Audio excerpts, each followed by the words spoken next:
15. Zealot suicide.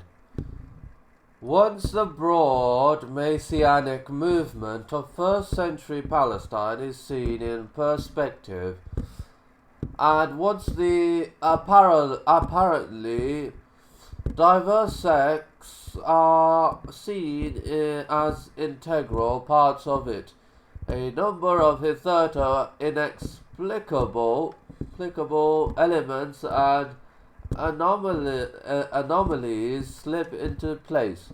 Thus, for example, the apocalyptic and eschatological ferocity of John the Baptist begins to make sense, as does his role in the events recounted by the Gospels. Thus, too, can one account for a number of theologically awkward passages and incidents pertaining to Jesus' own career. There is, as we have noted, at least one zealot in his following, and possibly more. There is the violence of his action in overturning the tables of the money changers at the temple. There is his execution, not by Judaic but by Roman authorities, in a fashion specifically reserved for political offenders.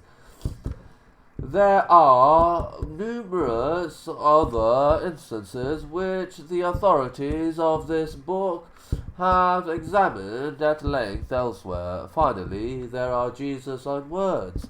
Do not suppose that I have come to bring peace to the earth. It is not peace I have come to bring, but a sword. For I have come to set a man against his father, a daughter against her mother,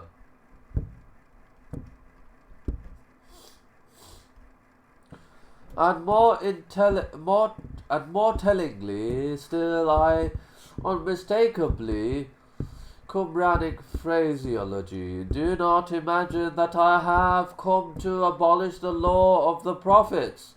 I have come not to abolish, but to complete or fulfill them. Not one dot, not one little stroke shall disappear from the law until its purpose is achieved. Therefore, the man who infringes even one of the least of these commandments and teaches others to do the same will be considered the least in the kingdom of heaven. In this passage, it is almost as if Jesus had anticipated Paul's advent. Certainly, he could not have warned against it any more specifically by the standards he lays down. Paul's status in the kingdom of heaven cannot be much higher than that of official pariah in residence.